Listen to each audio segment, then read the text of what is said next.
To my fellow colleagues, as you can see, I'm not sitting with you at the table tonight, nor is Alan there. Yesterday, both of us got the boot from Mayor Noble. He told me he was dismissing me because our visions for historic preservation did not align. He also said I was not fit to be a landmarks commissioner. About his vision, the entirety of it can be summed in 2 words: merging commissions.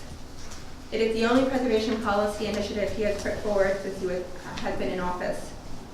He will point to the new administrative position that he recently created as evidence that he supports a strong municipal preservation program. And while I agree it's better than having no administrative support, which was our situation for more than a year, the annual salary, less than $19,000, is far from commensurate with the qualification he seeks, which includes an advanced degree in historic preservation or a related field. I thought it was his administration's desire to attract talented professionals who work in local government. I suppose it still is, as long as that new talent is willing to work with peanuts. My vision, and I think the collective vision of this body in recent years, has been to increase the professionalism and credibility of the Landmarks Commission. I am incredibly proud of the improvements we have made together. First, we have come into compliance with as a certified local government by submitting annual reports and receiving annual commissioner training. This state administered program provides us valuable technical support and grant funding. I hope we maintain compliance going forward.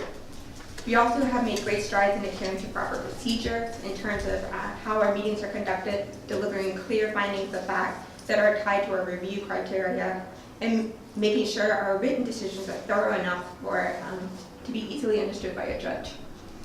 I have included in the materials I just handed out a guide that I created for making findings of fact. Most importantly, I'm proud of our engagement with applicants. Education, open dialogue, and reasoned decisions form the core of this commission's work. It was my hope that in my tenure we would designate a new historic district and have it nominated to the National Register so that property owners within it qualify for historic tax credits for undertaking rehabilitation work. It's been 30 long years since the Commission has designated a historic district.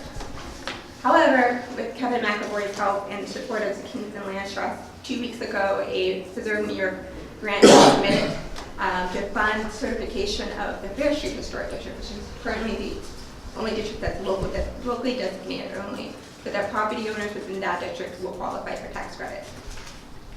With certification, it was my hope to work with the Common Council to improve existing preservation ordinance so that it is more in keeping with the 2014 New York State Model Preservation Law. I doubt that effort will be moving forward now. It was also my hope that there would be a collegial working relationship between our commission and members of the administration. Unfortunately, they are not welcoming of new ideas that are not their own. Some members tend to be obstinate, incurious, uncommunicative, and at times resentful of being questioned. I would argue that some officials have occupied their desks for far too long to the detriment of our changing city. This commission is the backbone of historic preservation in Kingston. This is why it is so incredibly important that this citizen body maintain an independent voice in city government. You are not here to carry out the mayor's agenda, nor are you to be distracted with a paper box in Uptown. Your legislative intent is to promote and protect Kingston's landmarks and historic districts and for the education, pleasure, and general welfare of our community today and tomorrow. Please keep your focus on that. Thank you for your service. It was an honor to serve with you. And thank you.